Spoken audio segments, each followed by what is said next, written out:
topik, menyingkap isu, mengungkap fakta. Assalamualaikum warahmatullahi wabarakatuh. Selamat sore, selamat siang para pemirsa Lintas Topik ya dimanapun Anda berada. Dan juga para pendengar radio Citra FM dan Purnama CD FM. Kita jumpa lagi hari ini di Lintas Topik yang tentunya selalu ditunggu-tunggu oleh Anda bersama saya Ricky Wibisana. Hari ini kita sudah kedatangan narasumber yang sangat berkompeten ya di bidangnya. Ada Mas Denny Septia Nugroho, Sarjana Pendidikan ya. Beliau ini mengajar di SLB Kota Magelang ya Mas ya. Iya. Sehat Mas? Alhamdulillah sehat Mas. Iya, nanti kita bakal ngobrol-ngobrol bersama Mas Denny. Dan tentunya sudah siap ya. Ada host yang sudah menanti ya, host utama kita. Ada Ide Agus ya. Siap ya Mas Ide Agus ya? Siap. Oke, dan untuk Sobat Citra, kemudian para pendengar radio dimanapun Anda berada, tetap bersama kami di Lintas Topik, mengungkap isu, menyingkap fakta. Terima kasih Dea dan Dea, Ricky. Aduh, biasanya kan kalian berdua ya, pasangan yang tidak terpisahkan. Tapi hari ini kembali jomblo gitu kan. Harus dipisahkan. Baik, Assalamualaikum Sobat Citra, sahabat Purnama CD dan pemirsa Lintas Topik. Kita ketemu lagi setelah beberapa waktu lalu kita tapping dengan beberapa isu-isu yang lumayan menguras tenaga. Hari ini menguras tenaga juga kan, karena suasana hujan. Dan tamu yang datang di studio Lintas Topik ini tamu-tamu yang istimewa. Kita kadang merasa bahwa ketika melihat orang yang memiliki disabilitas itu langsung ilfil, terus melihat dengan sebelah mata gitu kan. Karena biasanya orang-orang yang dengan keterbatasan itu menjadi sebuah stigma bahwa ini pasti besar independensinya, ketergantungan dengan pihak lain. Tapi tamu kita yang satu ini beda. Karena beliau dari kecil sudah mengalami sebuah disabilitas tunanetra dan berhasil berdamai dengan kondisinya. Kemudian di perjalanan waktu merubah segalanya, bahkan berhasil membuat karya yang barangkali orang-orang normal pun belum bisa. Saya perkenalkan narasumber kita hari ini, Mas Denny Septia Nugroho. Selamat siang Mas Denny. Assalamualaikum. Selamat siang. Waalaikumsalam Pak Agus. Yeah. Saya manggilnya Pak atau Mas ini? Boleh Mas, boleh Pak. Tapi saya dipanggil Mas sih. Iya. Masih selisih setahun sama Denny. Waduh, setahun sebelum Masehi mungkin ya. Jadi Denny, saya panggil Denny aja ya, karena memang masih muda banget nih. Jadi Denny ini adalah seorang pengajar di SLB Negeri Kota Magelang. Sebuah kilas balik, sebetulnya kita berpikir dari Wonosobo ke Magelang dengan keterbatasan netra yang mungkin sangat menghambat. Tapi bagi Denny bukan sebuah penghalang. Karena setiap pagi setelah mungkin subuh, Denny selalu berangkat ke Magelang dengan menggunakan angkutan umum. Ini kan hal yang sangat-sangat luar biasa. Jadi nanti kita akan menguliknya, perjalanan hidup Denny, dan ini kita undang berkaitan dengan peringatan Hari Disabilitas Internasional gitu kan. Kita memberikan sebuah apresiasi kepada teman-teman disabilitas, teman-teman difabel, agar tidak pernah menyerah, tidak pernah merasa kok hidup sendiri seperti ini ya gitu kan. Tidak, di luaran sana banyak teman-teman yang saling support, saling memberikan dukungan gitu kan. Salah satunya adalah Denny. Dia bisa merubah situasinya, bisa berdamai dengan diri sendiri. Masih sibuk mengajar? Iya, selalu, karena kewajiban saya adalah mengajar. Oke. Betul, kalau setiap pagi mesti nyetop bis terus berangkat ngelaju itu ya? Iya, saya kebetulan karena mendapatkan penempatan pekerjaan itu di SLB Negeri Kota Magelang, sehingga saya meskipun tempat tinggal di Wonosobo, tiap pagi subuh itu saya menuju Magelang untuk menjemput fajar dan pulang itu menanti senja sampai Wonosobo. Biasanya maghrib itu saya baru sampai Wonosobo lagi. Itu kalau rutinitas dari mulai jam berapa sampai jam berapa? Saya biasanya kalau pagi itu ya sebelum subuh itu saya sudah bangun, kemudian mandi, berberes dan berbenah untuk hal-hal yang perlu saya siapkan untuk bekerja. Selain itu kan juga dibantu istri juga ya. Terus setelah itu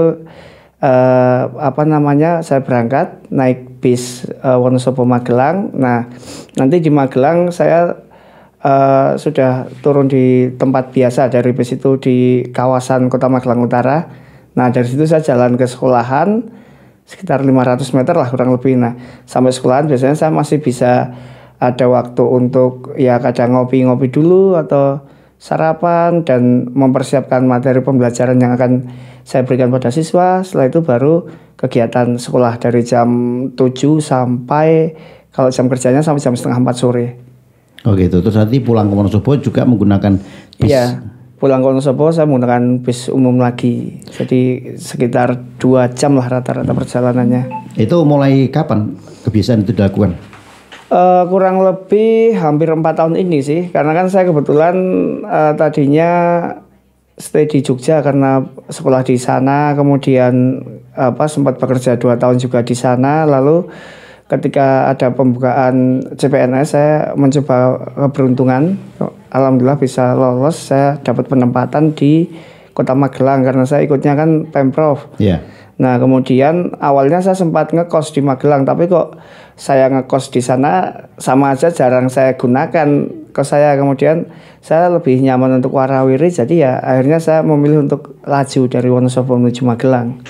Ada nggak kesulitan ketika harus naik armada angkutan umum gitu kan?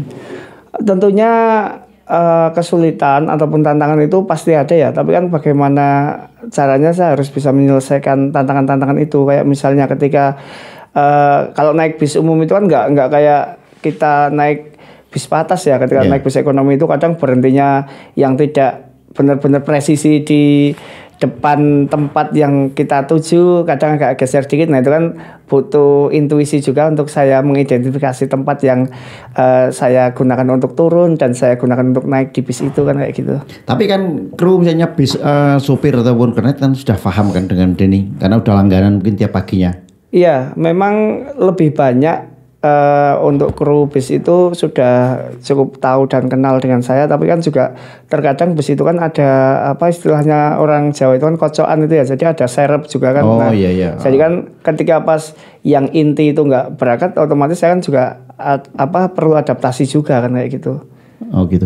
Dan sekarang jadi guru kan? Iya. Ini kok bisa jadi guru gitu kan, sebuah hal yang mungkin rodo-rodo nggak ketemu nalar gitu kan. Apalagi kita dengar bahwa Denny ini kan menempuh perjalanan pendidikannya di sekolah umum kan? Iya. Mungkin bisa dikulik dari awal. Tunanetranya itu mulai lahir atau memang di usia-usia tertentu? Nah kebetulan itu saya terlahir itu normal seperti anak pada umumnya. Namun pada perjalanannya di kelas 3 SD saya mengalami demam. Demam itu terlalu tinggi. Kemudian kalau istilahnya kedokteran itu ada virus Stephen Johnson, ya itu yang diakibatkan karena alergi obat. Nah jadi saya juga kurang tahu ada obat dari manakah yang tidak cocok dengan imun tubuh saya. Karena waktu saya demam itu pagi harinya, kemudian siang hari saya tidur, kemudian sorenya udah dibawa ke rumah sakit dan saya sempat tidur dalam kurun waktu yang lama sampai 3 minggu waktu itu. Itu koma atau bukan? Nah itu mungkin semacam koma ya. Tapi kalau saya kan merasanya seperti orang yang tidur saja kan. Nah saya tidak menyadari. Seingat saya waktu awal sakit itu saya tidur di mobil bapak saya. Nah kemudian kok sadar-sadar sudah di RSP Sarjito, Rumah Sakit Pusat kan. Nah saya sudah di sana. Nah kemudian saya diceritain kalau ternyata saya sudah mengalami beberapa hari tidur, bahkan nyaris 1 bulan kan kalau 3 minggu itu. Nah itu, dan sampai sampai kulit saya itu ada bintik-bintik seperti orang cacar air itu dan pecah seperti luka bakar itu. Nah setelah itu fisiknya sembuh.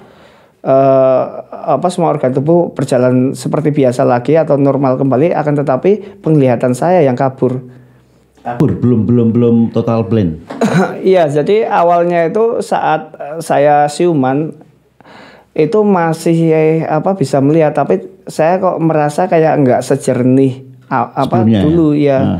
Tetapi kok kemudian beberapa waktu kemudian itu saya mengalami demam lagi dan paginya itu sudah sama sekali tidak bisa melihat, atau kalau istilahnya di dunia ke PLB-an itu totally blind gitu kan. Saya buta total.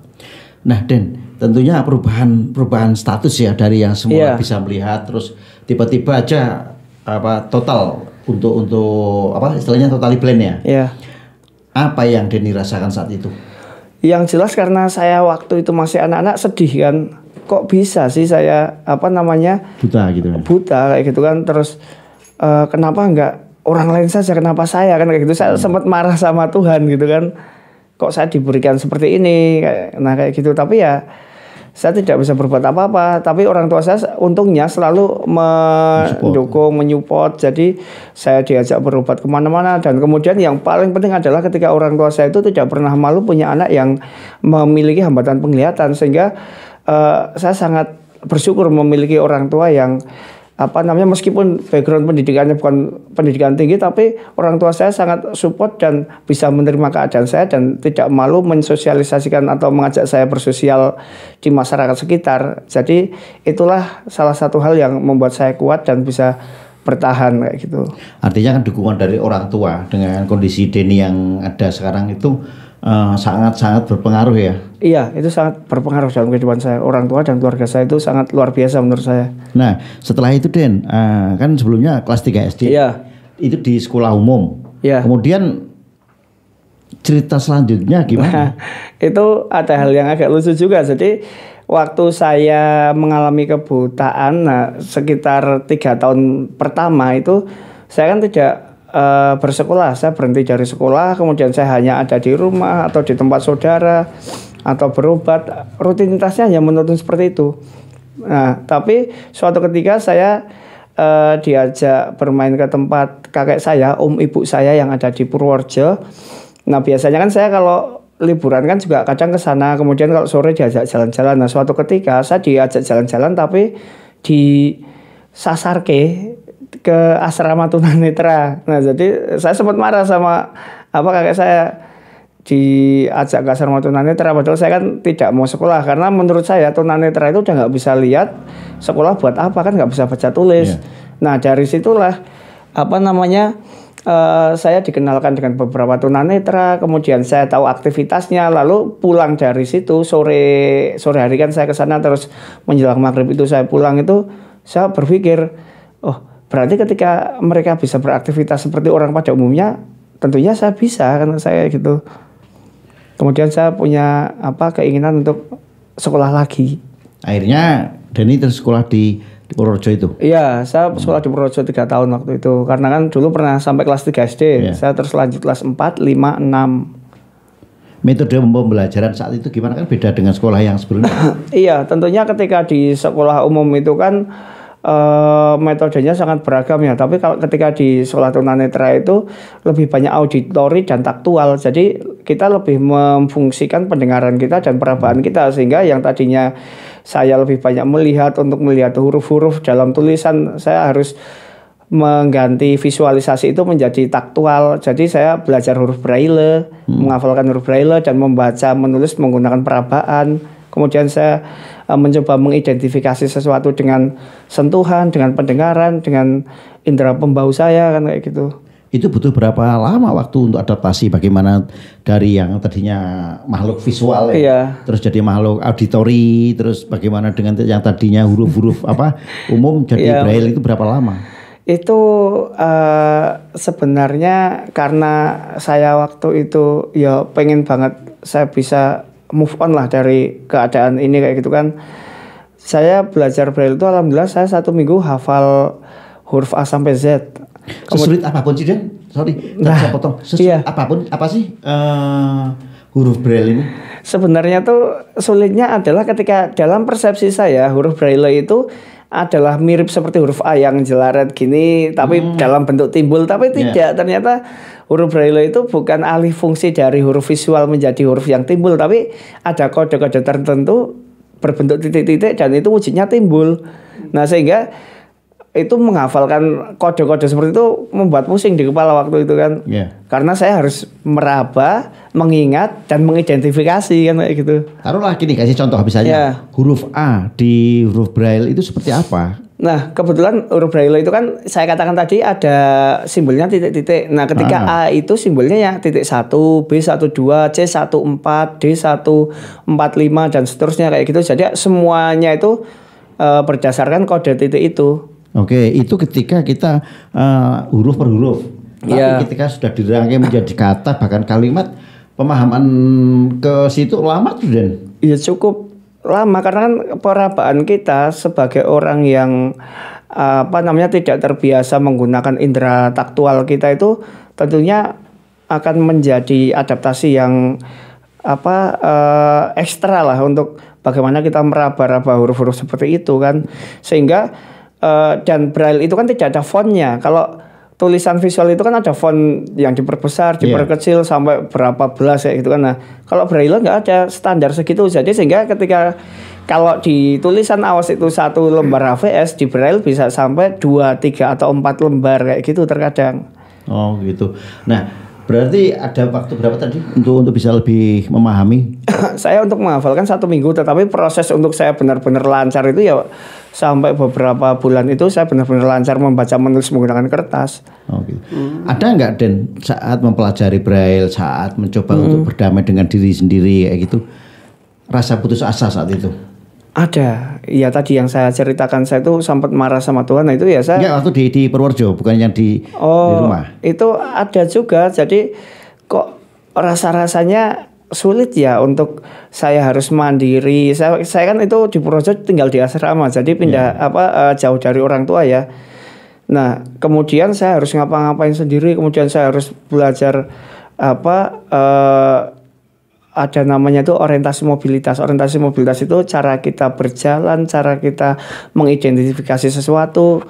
Nah, kemudian membaca menulis Braille itu saya sempat bisa nggak sih kok ini saya rasa sulit, tapi kok saya melihat teman-teman di sekitar saya mereka bisa. Artinya ketika orang lain pun bisa, berarti saya ada potensi untuk bisa juga kan, saya gitu.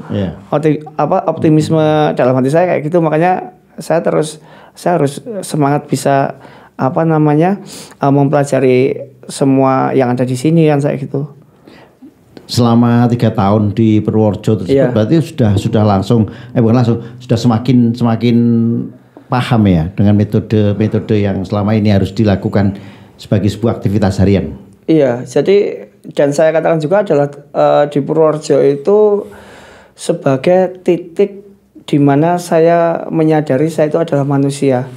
Artinya yang tadinya saya sempat putus asa mengalami kebutaan, kemudian saya merasa hidup saya sudah selesai, dan di Purworejo itu saya bisa sekolah, saya bisa belajar seperti anak pada umumnya, dan saya bisa menerima saya itu tunanetra, tapi meskipun saya tunanetra saya bisa beraktivitas seperti orang pada umumnya. Nah, disitulah saya mulai menyadari bahwasanya saya kembali menjadi manusia lagi ya gitu kan. Artinya turning point Denny itu kan ketika Denny masuk di Purworejo ya, Purworejo.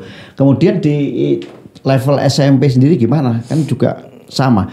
Apakah dengan sekolah umum atau sekolah-sekolah khusus? Nah, itu kan saya SMP itu masih di sekolah khusus di MTS Yakatun Yogyakarta. Nah, kebetulan di sana sekolah khusus tunanetra, akan tetapi kurikulumnya itu menggunakan kurikulum umum. Nah, sehingga ketika pembelajaran itu kita menggunakan buku-buku dan materi-materi umum, akan tetapi hanya saja ada yang di Braille kan, tapi ada juga yang dibacakan oleh guru atau direkamkan waktu itu menggunakan tip itu Walkman kayak gitu kan. Gitu. Direkamkan terus kita mendengarkan dari situ. Nah, ketika ujian pun ujian akhir semester kayak gitu atau UNAS, waktu itu masih ada UNAS ya. Nah, itu kita juga silang, jadi pakai pengawasnya juga dari luar, soal-soalnya sama seperti anak-anak umum, dan challenge-nya adalah bagaimana kita bisa menyelesaikan pembelajaran dan soal-soal yang ada di ujian itu seperti anak pada umumnya kan kayak gitu. Artinya tidak semata-mata tidak selalu menggunakan huruf Braille sebagai pembelajarannya. Iya, kalau kami atau saya menulisnya tetap menggunakan huruf Braille dan membacanya juga gitu. Ketika mencatatkan, akan tetapi ketika guru menyampaikan materi itu tidak selamanya menggunakan huruf Braille, karena di SMP itu kan sudah banyak guru mapel ya. Tadi banyak juga guru yang dari jurusan umum kan, seperti jurusan IPS, jurusan matematika, agama, dan itu kan terkadang baru tahu tunanetra juga saat bekerja di sekolah itu, sehingga mereka memberikan materinya pun juga terkadang kalau kan kita bisa request ya, karena kadang kan yang belum belum tahu tentang tunanetra itu pasti tanya dan sharing-sharing sama guru lain, sama anak-anak juga. Terus akhirnya kadang kita request, Mbok, materinya direkamkan kayak gitu kan. Nah, kadang guru-guru kami itu meluangkan waktunya untuk merekam materi itu, kemudian nanti di-share ke kami. Kemudian kadang juga merelakan waktunya untuk membacakan, mendikte kami agar kami bisa mencatat kayak gitu. Dan itu sangat membantu ya ketika ada rekaman, ada guru yang membacakan materi-materi pelajaran seperti itu. Iya, karena kan kita sudah tidak punya akses informasi menggunakan visual, itu kan sudah tertutup kan. Ya. Tapi apa semua guru kayak gitu? Apa semua guru seperti itu? Karena saya ada di sekolah khusus, meskipun dengan materi-materi umum itu, akhirnya guru yang masuk ke situ pun akan beradaptasi dengan siswa yang ada di situ kan. Dan yang tunanetra berapa sekolah di situ? Waktu itu ada sekitar 20-an, tapi satu kelas itu kalau di kurikulumnya pendidikan khusus itu kan, kalau SMP sekitar maksimal 8 anak gitu ya, satu rombelnya kan. Jadi di kelas saya kebetulan hanya ada 6 waktu saya masih sekolah di sekolah khusus itu. Oh gitu. Oke, Dan sebelum nanti Anji tanya ya, silakan diminum dulu. Oke. Iya. Berarti nggak gimmick sih kan ini. Ji, apa Ji? Mau nanya Ji? Ya, aku tuh penasaran nih Mas. Kan tadi disebut nih, dia kan perpindahan dari huruf braille, ngapal ke huruf-hurufnya, kemudian membentuk kalimat pakai huruf braille. Iya. Kalau di huruf braille kan tadi titik-titik semua ya. Iya. Nah, kalau ada nggak sih tanda baca kayak tanda petik, titik, tanya gitu? Ada Mas. Terus spasi gitu juga. Iya. Jadi huruf braille itu awalnya kan ditemukan oleh Louis Braille ya, dari Prancis kan waktu itu kan. Nah, di dalam perjalanannya yang tadinya itu hanya alfabet, akhirnya kan karena kebutuhan orang membaca itu harus ada tanda baca, kemudian kebutuhan orang tunanetra di pembelajaran kan juga harus ada simbol-simbol matematika, fisika dan lain sebagainya, itu ada tandanya semua, bahkan sampai Al-Quran Braille pun itu ada.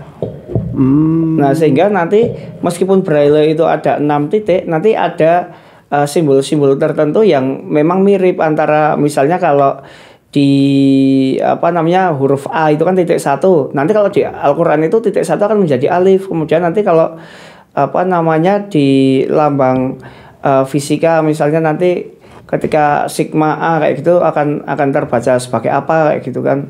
Itu ada simbol-simbolnya. Artinya mata pelajaran kimia gitu juga bisa di braille kan? Bisa. Misalnya H2SO4 ya gitu. Iya, bisa. Nanti ada tanda khususnya juga itu. Nah, itu butuh waktu yang lebih ekstra lagi, karena saat saya sekolah di SMA umum kelas 10 itu kan belum penjurusan. Nah, sehingga kelas 10 itu saya masih mendapatkan pembelajaran fisika, kimia, biologi, matematika masih yang random ya. Iya, masuk random itu. Nah, itu karena ada pembelajaran itu, saya jadi harus update lagi tentang braille kan. Nah, saya cari-cari di SLB itu kan kadang ada yang punya panduan tentang simbol-simbol braille, matematika, fisika dan lain sebagainya. Nah, itu jadi selalu ini sih, mencari tahu dan biar saya bisa biar saya bisa untuk mengikuti ritme yang ada di dunia ini kayak gitu kan, di dunia pendidikan ini. Saya kok melihatnya effort yang diperlukan itu luar biasa ya. Artinya sangat. Untuk memahami, untuk mempelajari gitu. Siapa dan yang membimbing saat untuk bisa lebih menguasai materi itu?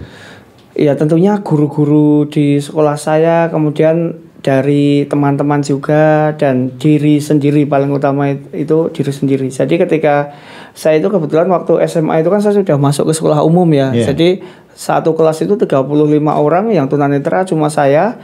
Nah, kemudian ketika ingin bisa memahami sebuah materi, saya tuh kadang kalau teman-teman belum masuk, saya sudah masuk. Kalau teman-teman sudah keluar, saya belum keluar dari kelas.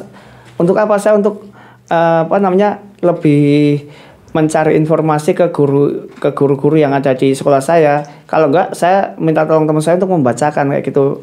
Nah, terus kemudian kadang ketika ada guru yang kalau bahasanya kan kurang aksesibel gitu ya, saya mencoba untuk berkomunikasi kayak gitu kan, Pak atau Bu, saya kurang paham dengan ini. Kalau misalnya saya minta waktunya bisa nggak sih kayak gitu kan? Ketika kok guru itu nggak ada waktu ya saya coba sama teman-teman juga kayak gitu. Atau pernah juga ada relawan teman-teman mahasiswa dari UNY UGM itu yang saya sempat ketemu kayak gitu kan, terus dimintain tolong untuk membacakan kayak gitu juga banyak yang mau kebetulan waktu itu di Jogja, sehingga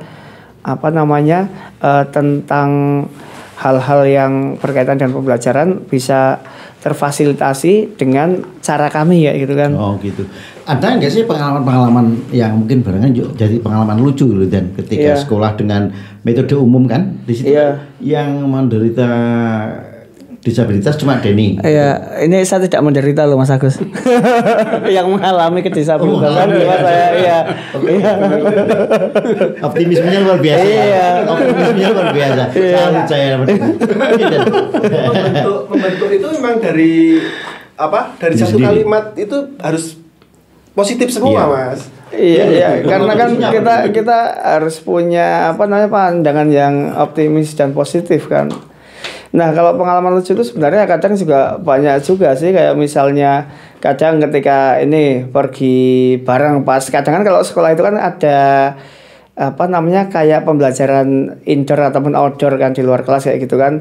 Nah, di saat posisi saya mungkin belum hafal di tempat tertentu, kadang teman-teman tuh lupa kalau dalam satu kelasnya itu ada satu orang yang nggak bisa lihat gitu kan. Tiba-tiba udah pada jalan gitu, lanjut Mas saya pada di mana gitu kan, tak panggil gitu baru sorry bro lali. Ternyata ada teman yang netra gitu kan. Pernah gak juga misalnya gini, proses pembelajaran menggunakan semacam kayak LCD gitu kan? Iya. Nah itu kalau di sekolah kadang pakai LCD, terus kemudian guru menampilkan gambar atau video, nah kayak gitu kan. Nah jadi saya terus kadang mendekati guru itu atau teman saya yang ada di sebelah saya untuk menanyakan itu videonya gambarnya apa sih Mbak Ustaz, tolong diceritakan kayak gitu kan. Nah tapi kan juga namanya teman kadang iseng. Ada yang iseng juga gitu kan, tapi juga ada yang memang pakem gitu ya. Terus kalau enggak ya saya tanya sama guru itu videonya apa atau gambarnya apa atau tulisannya apa yang ditampilkan kayak gitu kan. Apalagi kan ketika kita membicarakan tentang biologi kayak gitu, misalnya struktur otak kayak gitu, itu gambarannya kan juga membuat pusing kayak gitu kan, apa matematika kayak gitu kan, kita membuat rumus-rumus tertentu kayak gitu kan. Nah saya kan harus butuh 2-3 langkah untuk mengerjakan sebuah soal dibanding orang awas, atau memahami sesuatu saya butuh 2-3 langkah untuk memahami sesuatu itu dan alih bahasa kan ibaratnya, yang tadinya mungkin dari visual ke auditory atau ke taktual kayak gitu kan, saya butuh proses untuk membuat itu bisa aksesibel untuk saya kan. Oke. Dan untuk murid yang normal aja kita belajar mata pelajaran tertentu agak kesulitan. Taruhlah yang nggak suka kimia, dia diajar kimia, ngapal rumus-rumusnya juga kesulitan, dengan matematika juga kesulitan. Nah Denny kan juga mengalami hal yang berbeda. Ada nggak juga persoalan-persoalan secara teknis yang dianggap sebagai sebuah hambatan? Teknis yang terkait seperti itu sih, itu pasti akan ada sih tantangan-tantangan ataupun hambatan terkait dengan pembelajaran yang seperti itu. Tapi saya ketika kok ini saya lupa simbolnya di Braille itu, misalnya H2O plus berapa kayak gitu, wah saya lupa nih misalnya, ya tak tulis ngano aja, tak tulis dengan kata-kata biasa dulu, nanti baru saya cari ininya simbolnya itu apa kayak gitu kan. Gitu. Nah terus prestasinya gimana ketika harus bersaing dengan teman-teman yang normal? Nah itu awalnya saya masuk ke SMA umum itu di SMA mana sih, Dan? Saya di Man 2 Sleman. Oh Man 2 Sleman. Iya, di Maguwarjo. Nah itu awalnya memang teman-teman ya menganggap ya sebelah mata, dan kadang orang-orang seperti saya itu ya perlunya dibantu terus ya gitu kan. Iya, dikasihani. Bahkan ketika ada tugas kelompok kayak gitu, udah santai aja bro, beres nanti kayak gitu kan. Wah enak banget sebenarnya, tapi kan nggak bisa gitu, nanti saya malah nggak paham kan. Nah karena saya ingin tahu, kemudian saya mau berproses, saya belajar ya, akhirnya alhamdulillah di SMA umum itu saya selalu mendapatkan ranking waktu itu, entah itu ranking 2 atau bahkan ranking 1 kayak gitu, alhamdulillah. Dalam satu kelas? Iya. Dengan kondisi Denny satu-satunya yang mengalami tunanetra? Iya. Bahkan yang apa ya, yang waktu itu saya juga nggak nyangka juga kan, saya juga nggak nyangka, dan teman-teman tuh sempat sampai sebel sama saya gitu kan, sebel dalam arti sebel yang positif ya.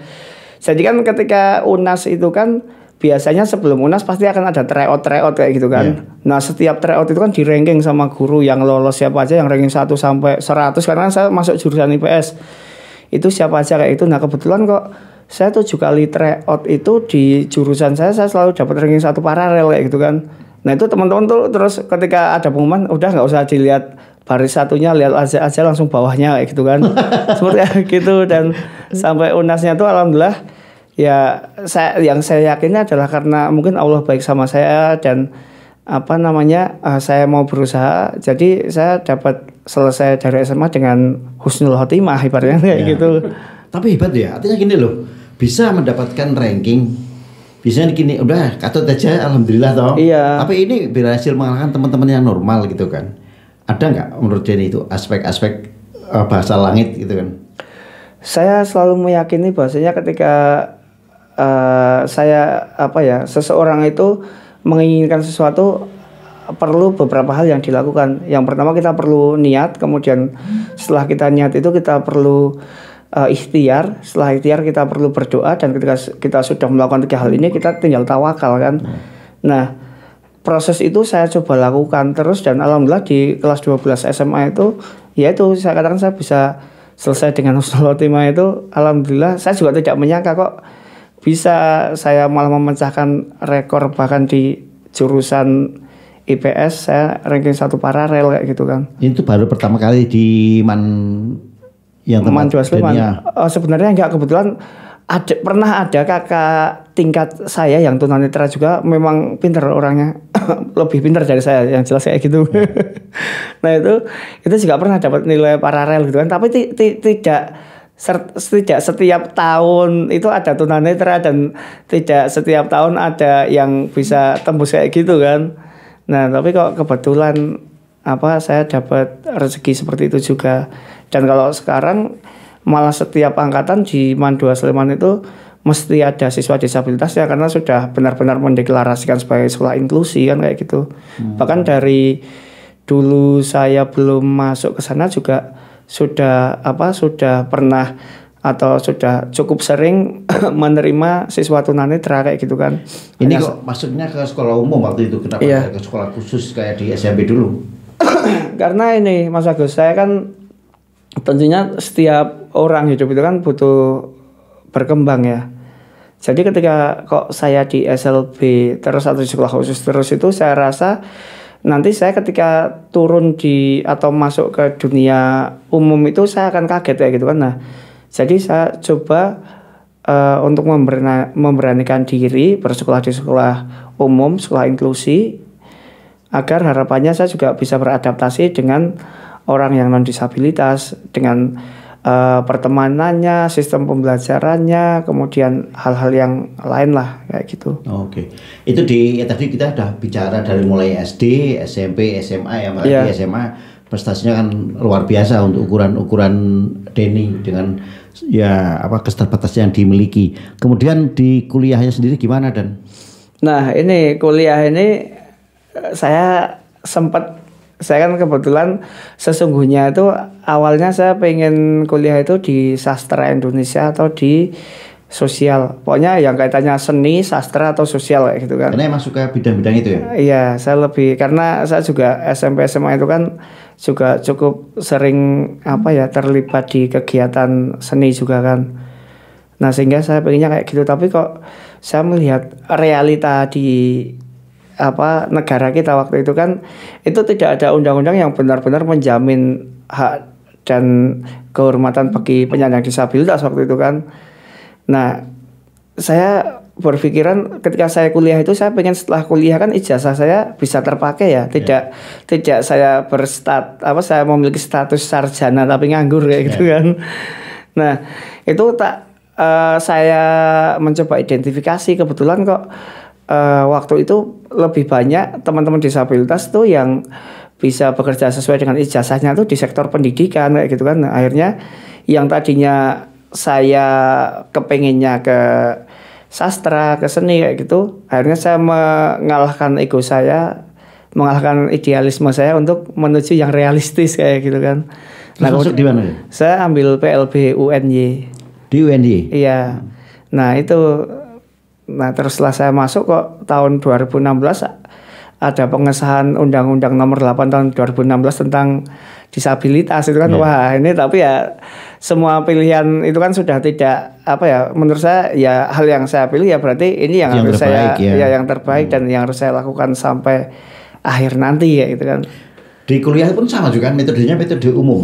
Iya, karena kebetulan kan meskipun saya berkuliah di pendidikan luar biasa, tapi satu angkatan saya itu yang tunanetra juga cuma saya, nggak ada disabilitas lain waktu itu kan. Nah, dan itu pun saya masuk lewat jalur tes karena saya dalam satu tahun itu kan atau satu penerimaan mahasiswa baru itu kan biasanya ada sekitar 4 gelombang ya kalau di universitas negeri waktu itu. Nah, kebetulan saya lewat jalur undangan ketolak, lewat jalur prestasi juga kok ketolak, jalur ujian tulis yang pertama juga ketolak, akhirnya ada ujian tulis terakhir tuh saya udah kalau masuk alhamdulillah, kalau nggak masuk berarti ya wes lah harus segini gitu kan. Ya alhamdulillah malah masuk juga di jalur terakhir itu. Ketika tes masuk itu ada kesulitan nggak? Mungkin kan kampus juga tidak memberikan keistimewaan untuk Denny. Iya, waktu tes masuk itu kan awalnya ya saya tuh sempat waktu itu kan namanya SBMPTN ya. SBMPTN itu saya sudah mengsubmit untuk bahwasanya saya penyandang disabilitas kayak gitu kan. Artinya ketika saya ada notis itu saya disabilitas tunanetra kan akan ada layanan khusus dalam artian ketika soal ujiannya itu bentuknya visual saya akan dibacakan mikir saya, kalau tidak akan disediakan laptop atau komputer yang dilengkapi dengan aplikasi JAWS sehingga saya bisa menggunakannya sendiri. Tetapi ternyata soalnya masih pakai lembaran kertas biasa itu kan, dan di situ kebetulan waktu itu petugasnya adalah dosen dan petugas perpustakaan dari salah satu kampus yang belum paham tentang disabilitas dan bahkan baru pertama kali menjadi pengawas di ruangan yang ada disabilitasnya. Malah jadi kayak sharing-sharing itu akhirnya ya saya ini Bapak sama Ibu di briefing enggak gitu kan. Kami tuh belum dapat briefing tapi dapat tugas untuk mengawasi di kelas ini tapi ada disabilitasnya waktu itu kayak gitu. Nah, terus ini cara membacakan tunanetra gimana kayak gitu kan. Akhirnya ya itu malah karena ada sharing-sharing terus akhirnya saya kehabisan waktu itu kan. Nah, kemudian terus yang di gelombang selanjutnya ada bukaan tes tulis lagi, saya nyoba daftar lagi.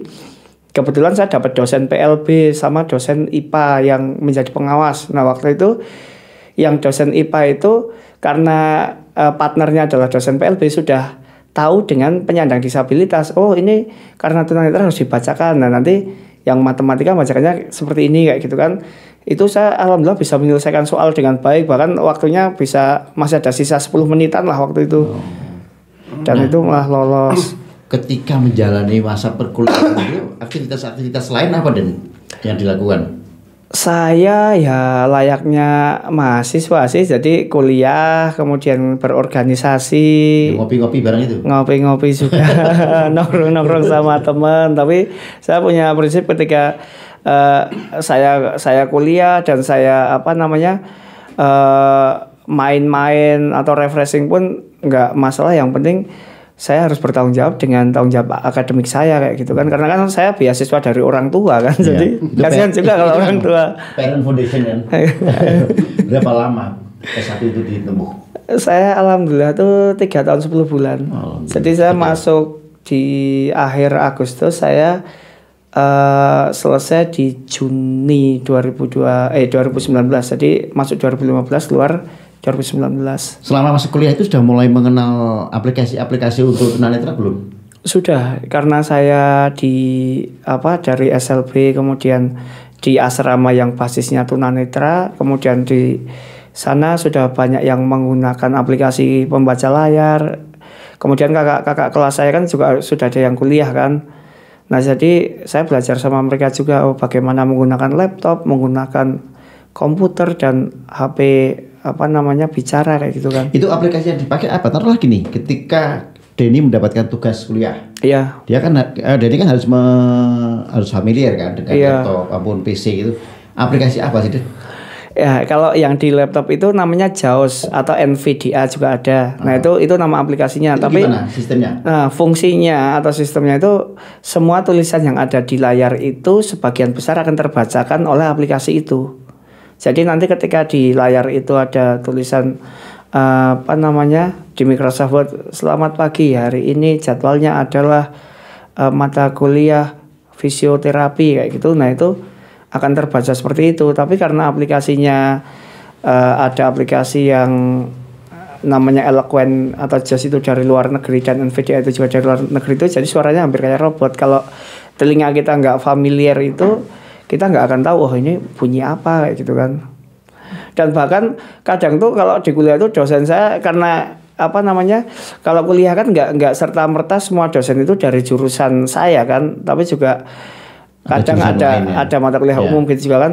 Kadang kalau ujian tuh sering lupa, jadi semua dibagi kertas, termasuk saya dibagi kertas, tapi nggak dibacakan atau apa. Nah, terus saya bilang, Pak, ini saya gimana, tinggal dikerjakan kayak gitu kan. Pak, ini satu tunanetra. Oh iya, maaf.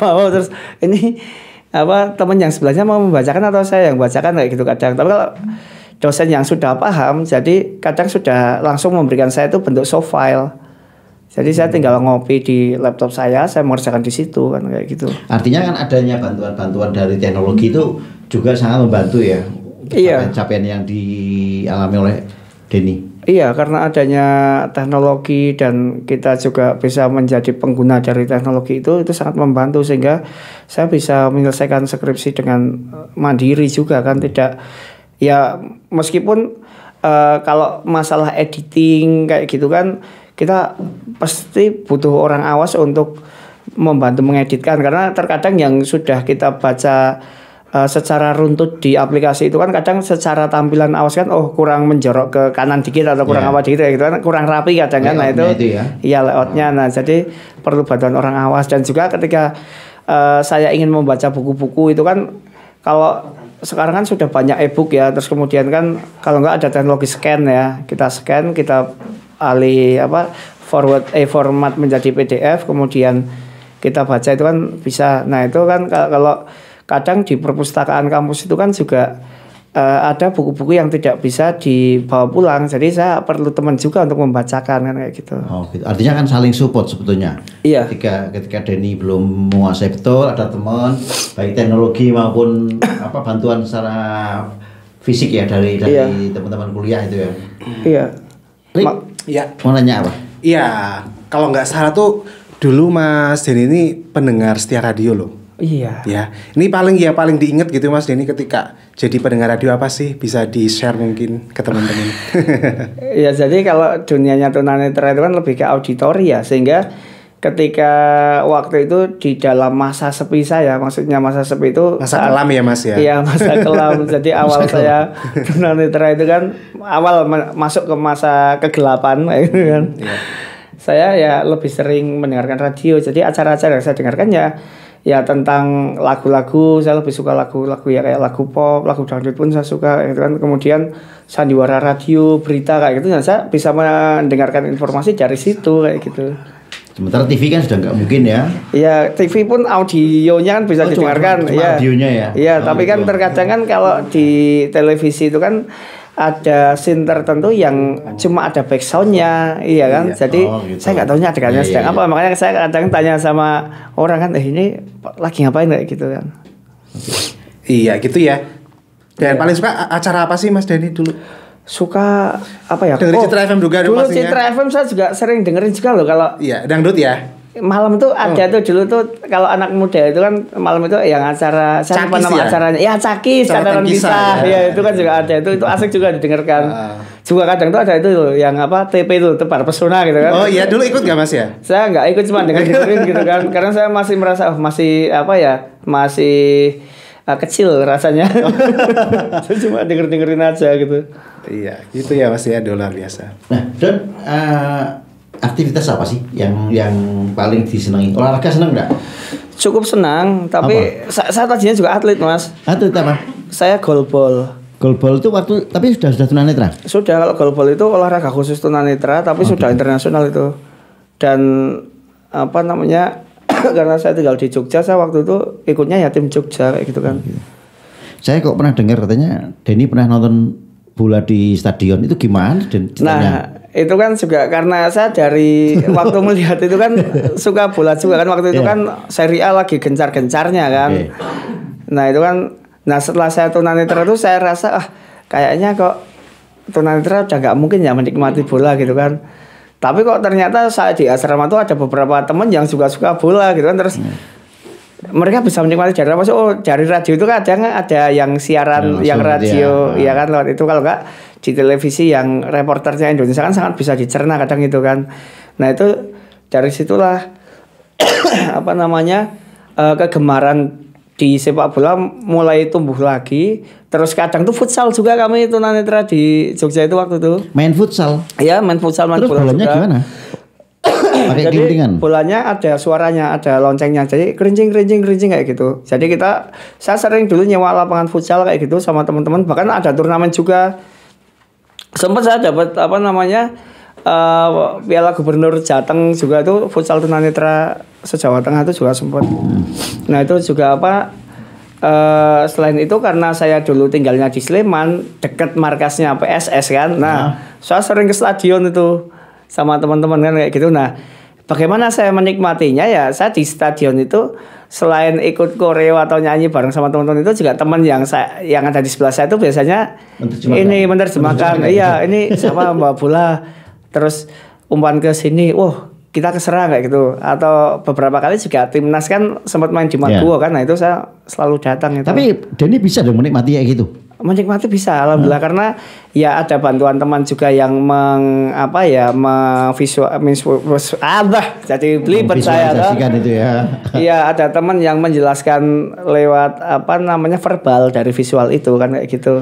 Ini kan di Indonesia jarang ya kayak gitu. Tapi kan kalau di Liga Inggris, Liverpool itu kan sudah memberikan space untuk orang-orang difabel juga. Iya, di negara maju itu ada seperti itu, sehingga ada kayak layanan khusus kan untuk masuk ke stadion. Nah, waktu itu sempat juga dari PSS itu kan ada salah satu penyiarnya yang dia itu lihat di Anfield ada tunanetra masuk stadion kayak gitu kan, terus sempat nge-tweet itu kan sambil ngunggah itu foto itu, terus kok di Indonesia ada enggak ya kayak gitu kan. Nah, terus ada kebetulan teman saya yang suka bola juga, itu langsung ngirim foto saya lagi di stadion itu. Enggak hanya di Indonesia nih, di Sleman juga ada waktu itu kan kayak gitu. Terus akhirnya itu sempat diajak ngobrol-ngobrol juga sama mereka kan kayak gitu. Tapi hobi itu sampai sekarang masih jalan? Masih, sekarang tiap timnas main juga saya nonton. Iya, mendengarkan sih lebih banyak kan. Saya buat nobar juga di kampung halaman sana di Bintangun. Tapi kan juga saya lihat story-nya itu kan juga menteri posting tentang timnas juga kan. Iya. Luar biasa ya. Timnas champion terus Liga Indonesia itu juga. Kok posting maksudnya gimana itu? Story di WA itu ya. dia bikin story WA. Hari ini timnas dan bisa dan ditunjukkan dan. Oh iya, saya satu hari kadang ini tuh story-nya buat story apa timnas D kayak gitu juga. Iya, itu juga kaget toh. Ada juga di. Nah ini kan perlu apa namanya suara seperti ini kalau apa HP saya. Nih lihat nih ya. Nih Nah, hari itu ini. Di story-nya Pak Agus saja Nih, tuh. ya kan? Dia posting apa timnas. Kebetulan malam nanti kan Indonesia sama apa? Arab Saudi. Arab Saudi. Nah ini. Itu gimana cara ngambil Nah, gambarnya? jelaskan Den. Nah kalau saya itu biasanya ketika mengambil gambar itu kan ya wes kira-kira aja gitu kan. Tapi ketika kok gambarnya lebih bagus itu mesti saya perlu bantuan orang awas. Mesti kira-kira itu gimana membedakan? Sebentar bedakan misalnya malam ini Arab Saudi nih lu lawannya. Oh, itu kan Nggak baca sasar dengan ini, nggak sasar dengan Jepang itu. Gitu. baca di line up kadang kalau nggak di YouTube atau baca di apa namanya sosial media kan kadang ada kan itu. Seperti itu kan. Nah, tapi ketika kok apa yang lebih perlu visual lagi ya kadang minta tolong temen ini coba dipaskan kayak gitu kan. Oh gitu. Iya. Saya kan kemarin agak untuk speechless ya. Ya. Jadi ketika kemarin kita jabian awal dengan Denny itu, kita WA. Kan biasanya kalau ketika kita mengundang narasumber, Iya. itu sebelum saya telepon saya WA dulu kan. Iya. Tak WA. Baru ketika itu dikirim, wah Denny kan tunanetra ya. Bisa mau orang. Ternyata aku dibalas dengan WA gitu loh juga. Saya itu piye Dan? Ya itu ya seperti yang tadi saya katakan kan habis saya kan ada pembaca layarnya kan. Nah kan berbunyi seperti ini kan. Nah ini kan juga saya bisa apa namanya bisa ngetik bisa berwhatsappan dengan mudah dengan cara saya mendengarkan ini. Sebentar saya cari dulu kontaknya bagus ya. Dia lagi nyari kontak saya, ya kan? Nah, ini misalnya kan saya tinggal ketiknya saya kan hafal letak QWERTY kan. Nah ini saya tinggal ngetik aja Oh, artinya apa? apa letaknya Pak sehingga saya ini nah ini Kelihatan ngetik nggak Mas? Di Kelihatan kamera? nggak? Kelihatan nggak? Hah? ini saya berikan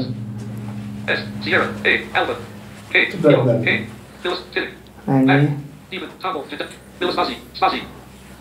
Oh, dia bisa langsung sekalian baca cepat gitu ya? bisa jadi apa yang saya sentuh akan berbunyi ini kan kayak gini terus tanda baca kan juga ini bisa di nah ini kan bisa nah tinggal dikirim seret nah kan tinggal dikirim aja.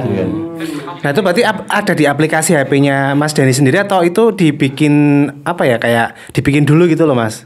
Ya sebenarnya setiap smartphone ataupun iPhone itu kan sekarang ada aksesibilitas dan di situ ada apa namanya talkback-nya.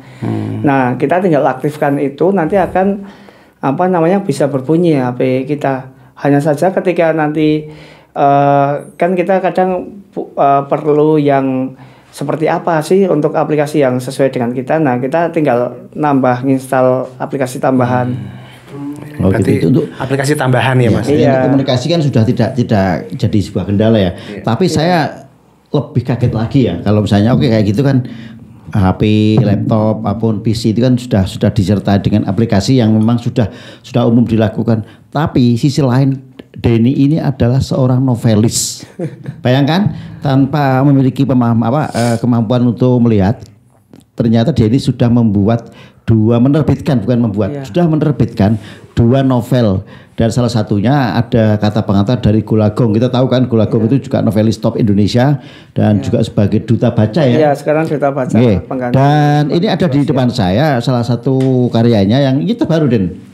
Iya ini yang terbaru yang Kanvas Cita dalam gelap itu ya? Iya. Kanvas Cita dalam gelap dengan ini dalam berapa halaman Den? Kayaknya agak lumayan juga. Itu 150-an kalau nggak salah. 150 halaman Iya. coba. Saya yang normal aja ketika nulis itu ya paling berapa halaman sudah selesai gitu. Nah, inilah sebetulnya bagaimana kita bisa memanfaatkan potensi, bagaimana kita bisa mengoptimalkan apa yang kita miliki kan. Nah, dan untuk novel ini bisa didapatkan di mana? Itu saya masih menjual mandiri ya. Jadi bisa nanti di IG saya Denny.Septiano atau WhatsApp lah, nanti bisa pesen. Saya kadang beberapa kali buka open pre-order kayak gitu, baru nanti saya jual secara online ataupun offline kayak gitu. Ini berapa? Kalau yang untuk Kamus Cinta Dalam Gelap, kanvas cinta dalam gelap. Ini saya jual sekarang edisi untuk Hari Disabilitas Internasional ya 50.000. Ya. Cetak berapa eksemplar? Ini nggak mesti, tergantung kebutuhannya ya. Jadi sudah sampai 100 sekian pokoknya totalnya itu. Nah kebetulan kan di momen ini juga kan ada Hari Disabilitas Internasional di tanggal 3 Desember. Nah di Provinsi Daerah Istimewa Yogyakarta itu juga akan ada Pekan Budaya Difabel yang diselenggarakan oleh Dinas Kebudayaan Provinsi. Nah itu kebetulan novel saya lolos kurasi untuk ditampilkan di sana dan itu dijual di sana juga. Ini kok bisa seorang Denny dengan keterbatasan netra bisa menulis, itu dari mana? Ya dari tadi itu ketika saya sudah berdamai dengan kondisi saya yang seperti ini, kemudian saya berawal dari suka mendengarkan cerita dan membaca cerita. Nah saya mencoba untuk menulis. Kayak gitu. Awal saya nulis tuh di SMP waktu itu kan. Oh, SMP sudah mulai nulis? Sudah mulai belajar menulis, tapi baru sampai tingkat puisi dan cerpen waktu itu. Nah, sempat sama guru saya itu kan diikutkan seleksi safari jurnalistik waktu itu. Ya.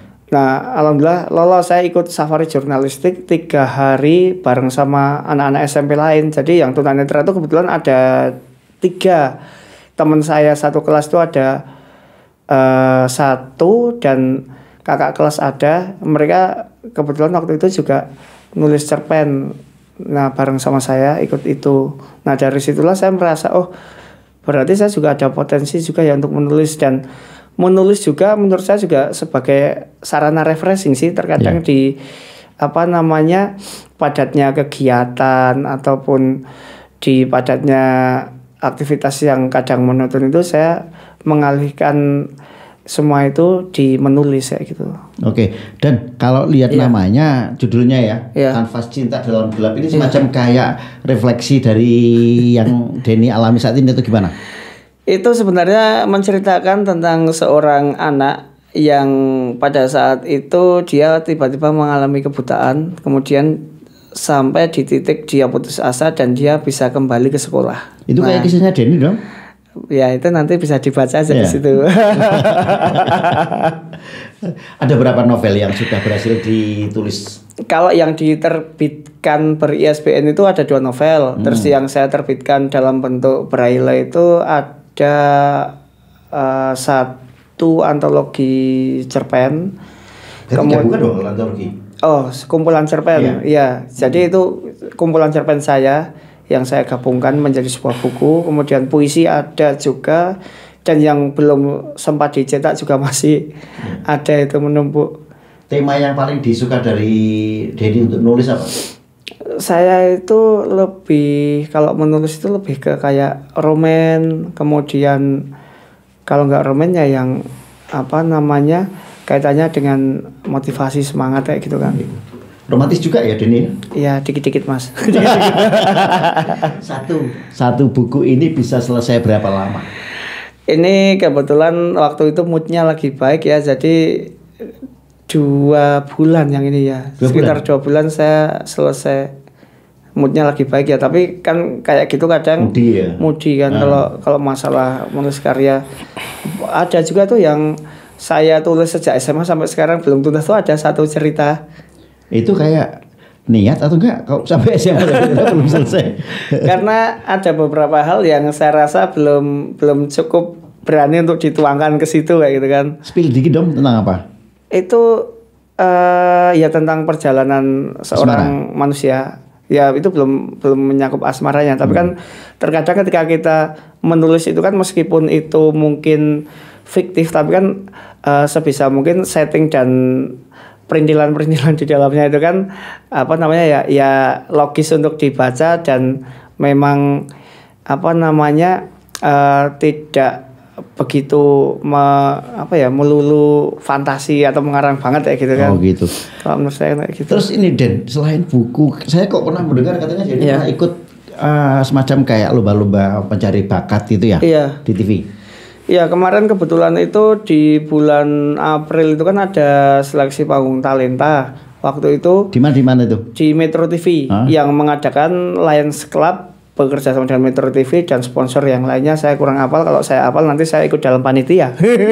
Jangan nanti diendos kamu itu. Nah itu kebetulan waktu itu ada seleksi video ini kan, video saat memainkan musik atau menunjukkan seni kayak gitu kan. Apa alat musik yang kamu pakai? Kalau saya gitar, kebetulan kan saya band yang berbau etnis hampir kayak Kiai Kanjeng, Ki Ageng Kanjur kayak gitu kan. Jadi band yang ada gamelannya. Waktu itu kami lolos seleksi offline. Terus di akhir April itu kita ke Jakarta. Nah, di situ yang tadinya sekitar 500 peserta jadi 60 besar itu ke Jakarta. Habis itu kita pulang, kita dapat undangan lagi masuk 20 besar. Nah, kita selama 20 besar itu karantina 12 hari di sana di Jakarta. Dan itu 3 kali penampilan, 3 kali konser. Alhamdulillah di konser finalnya band saya dapat predikat best 3. Jadi ada kebetulan kan tidak ada juara 1, 2, 3 tapi langsung finalisnya langsung diberikan penghargaan best 3 itu. Ada 3 terbaik dari semua penyaji selama kegiatan itu. Itu difabel semua? Difabel semua, tunanetra semua. Iya. Saya bayangkan ya kondisi seperti Denny ini nggak setiap orang bisa melaluinya dengan smooth, bisa berdamai dengan keadaan gitu kan. Nah, Den, apa sih? Oh, udah nikah ya? Udah. Sudah punya anak? Sudah, alhamdulillah. Nah, terus gimana? Misalnya dengan cara ngomongin anaknya gitu loh. Nah, itu ya juga ilmu parenting itu sangat penting ternyata kan. Jadi sehingga saya dengan keadaan keterbatasan saya juga harus bisa bagaimana ngomong anak saya dan bagaimana saya berperan sebagai ayah kan. Jadi ya ketika anak saya mungkin pengen mainan atau lagi bermain saya coba mengikutinya kayak gitu kan. Apalagi kan saya juga perlu ketika mendampingi anak saya harus dengan auditori dan taktual tadi kan. Jadi saya kadang tak dengarkan anak saya di mana atau posisinya di mana saya sentuh kan kayak gitu. Tapi untuk istri dan anak normal ya? Alhamdulillah ya. Istri saya ngajar juga di Wonosobo. Teman kuliah dulu? Bukan teman kuliah, tapi sama-sama alumni UNY. Oh gitu ya. Okay. Ada hal-hal yang ingin dicapai saat ini, Den? Yang ingin dicapai saat ini ya Ya kalau saya mengalir sih. Jadi ketika yang penting hari ini lebih baik dari hari kemarin, ada progresnya kayak gitulah. Itu harapan saya seperti itu sih, selalu progres dan bisa istiqomah atau konsisten dalam mengarungi kehidupan ini. Nggak pengen jadi ini motivasi untuk teman-teman yang senasib dengan Denny? Ya saya tuh ya terkadang ketika saya dibutuhkan untuk sharing, dibutuhkan untuk memotivasi teman, ya saya selalu siap kayak gitu kan. Tetapi kan juga tidak semua orang itu mungkin orang yang kita anggap kayaknya kok lebih susah dari kita, tapi ternyata mereka nyaman-nyaman saja dan kehidupannya kayak gitu ya. Tapi saya ketika dimintain tolong sama teman ataupun sama orang, ketika saya bisa, insya Allah saya bersedia untuk membantu kan kayak gitu. Oh gitu ya. Oke Den, terima kasih ya waktunya. Kita udah bincang-bincang dan Sobat Citra, sahabat Purnama SD serta pemirsa Lintas Topik, banyak hal yang tadi kita bicarakan dengan Denny. Bagaimana di tengah keterbatasan netra dia masih bisa berbuat melakukan kegiatan-kegiatan yang mungkin kita tidak terbayangkan seorang Denny bisa mendatangi stadion untuk melihat pertandingan sepak bola secara live gitu kan. Kemudian tetap bermain musik, bahkan menulis novel. Ini hal-hal yang harus kita apresiasi, tidak hanya bagi sesama disabilitas tapi juga kita yang normal gitu kan, bahwa kalau kita punya keinginan, keterbatasan itu jadi bukan sebuah halangan. Dan hari ini Denny sudah membuktikan itu. Dan sukses terus ya ke depan, novel-novelnya juga kita tunggu. Ini bisa nanti saya baca ya. Iya, silakan itu bisa dibaca. Oke, terima kasih. Dan teman-teman yang mungkin ingin tahu sih sebetulnya kayak apa tulisan dari Denny tentang novel ini, di tangan saya ada Kanvas Cinta Dalam Gelap. Silakan nanti berhubungan dengan Denny. Kebetulan ini di Hari Disabilitas Internasional masih ada diskon ya? Masih ada. Oke, itu ada kan enggak? Fee agen enggak, saya dah endorse ini loh. Waduh, itu bisa dibicarakan di belakang nanti. Di belakang rumah. Kita cantumkan saja Mas nomornya Mas Denny. Oke. Di pas videonya kita tayang. Oke, nanti tahu ya teman-teman ya. Itu. Biar tahu biar langsung ke. Kebetulan kan Denny kan juga saya kenal Denny sudah cukup lama gitu kan. Memang spiritnya luar biasa, dan satu kata kunci dukungan orang tua itu sangat-sangat mempengaruhi. Ketika orang tua tidak mempersoalkan kondisi kita tapi terus memberikan support, insya Allah bahwa kekuatan itu juga akan muncul. Baik, demikian bincang-bincang kita pada siang hari ini. Ricky, silakan diambil alih. Ya, terima kasih Mas Ida Agus, luar biasa sekali ya lintas topik hari ini bersama Mas Denny Septia Nugroho SPD. So, ini adalah pengajar juga di SLB Kota Magelang ya. Mempunyai keterbatasan tetapi tidak membatasi ya Mas ya. Luar biasa sekali, bisa nulis buku ya. Dan juga seorang atlet ya tadinya. Dan penulis juga nih, waduh luar biasa ya. Oke, demikian untuk para pemirsa channel Lintas Topik dimanapun Anda berada, dan juga para pendengar radio yang sudah menyaksikan ataupun sudah mendengarkan acara kita hari ini. Terus nantikan Lintas Topik di hari-hari berikutnya. Kalau Lintas Topik di radio bisa didengarkan di hari Selasa dan hari Jumat jam 3 sore ya. Dan terima kasih atas kebersamaannya. Demikian saya Ricky Wibisana pamit, dan assalamualaikum warahmatullahi wabarakatuh. Lintas topik, mengangkat isu, mengangkat fakta, selalu baru. Setiap cerita, setiap waktu, kami hadir bawa terang yang satu. Lintas topik untukmu dan aku, menyingkap dunia tanpa ragu.